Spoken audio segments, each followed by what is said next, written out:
Voilà l'histoire de cette opération Mammo Solidaire.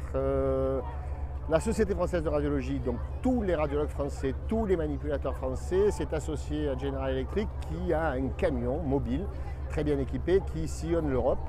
L'idée c'était donc que pendant 15 jours il soit à la disposition des radiologues français. 2 sites ont levé la main et cette opération a été baptisée par la Société française de radiologie le Mammo Solidaire. Pourquoi? Parce que l'idée était de faire venir des femmes qui sortent de temps en temps du parcours de soins classiques et qui ne répondent pas systématiquement aux demandes des CRCDC quand elles sont convoquées pour le dépistage du cancer du sein. Donc il y a eu une première opération à Paris pendant une semaine qui touchait les patientes hospitalisées en psychiatrie et les patientes détenues. Donc ça c'était le thème de ce qui s'est passé à Paris pendant une semaine et je pense que le terme de Mammo Solidaire est parfaitement adapté à ce qui s'est passé pendant cette semaine parisienne que la Société française de radiologie avait montée. Et à Marseille avec la PHM et le pôle d'imagerie et donc bien sûr les services de radiologie de l'hôpital Nord et de la Timone et quelques radiologues libéraux qu'on remercie qui ont accepté de venir travailler avec nous de façon volontaire et bien sûr totalement désintéressée. On a donc pu monter cette opération qui est à destinée des populations des quartiers prioritaires, des patients encore une fois qui sont issus généralement de quartiers défavorisés, mais surtout qui sont un peu éloignés des parcours de soins classiques. Bien sûr, il y a des services de radiologie, bien sûr, il y a des radiologues libéraux qui font leur part de travail dans le cadre du dépistage et qui sont extrêmement présents.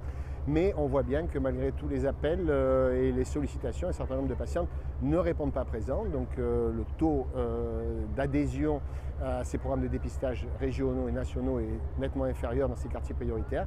Donc il a fallu travailler avec ce qui me semblait être la partie la plus importante, c'est-à-dire les associations de médiation qui sont en contact des patients toute l'année. Et donc en travaillant avec en particulier l'association de médiation qui s'appelle l'association 7, on a eu la chance de pouvoir recruter nos patientes. Ce matin, donc, les 15 ou 18 premières patientes sont passées donc, dans la Mammo Solidaire, ont été examinées. Ce matin, c'était des radiologues de la Timone et des manipulatrices de la Timone. Demain, ça sera celle de Nord. Après-demain, des radiologues libéraux. Donc, on voit bien que c'est un travail collectif de toute la profession radiologique. Et grâce à ces associations de médiation qui ont fait venir ces patientes toutes ensemble, elles sont arrivées toutes ensemble, chacune avec leur histoire, chacune avec leur stress, chacune avec... mais elles ont pu partager et dès que la première patiente est passée et que l'examen s'est bien passé à l'intérieur du camion, tout de suite il y a eu une belle adhésion. Et donc on a déjà des rendez-vous qui ont été pris pour mercredi et pour jeudi par des patientes qui sont passées ce matin et qui ont voulu stimuler leur famille, leurs amis, etc. Donc voilà, donc c'est l'occasion de rappeler l'importance du dépistage du cancer du sein, évidemment, l'importance d'embarquer, entre guillemets, tout le monde, et en particulier toutes les patientes entre 50 et 74 ans qui n'ont pas eu de mammographie ou de dépistage depuis 2 ans. Donc c'est une occasion. Bien sûr, ce camion ne suffira pas à résorber toutes les patientes et les pourcentages de patientes qui n'ont pas encore bénéficié d'un programme de dépistage, mais c'est l'occasion de stimuler, en particulier dans ces quartiers prioritaires marseillais aujourd'hui, mais peut-être dans d'autres régions après, les patientes pour se faire dépister dans tous les cabinets de radiologie, dans tous les établissements de santé. C'est vraiment une piqûre de rappel.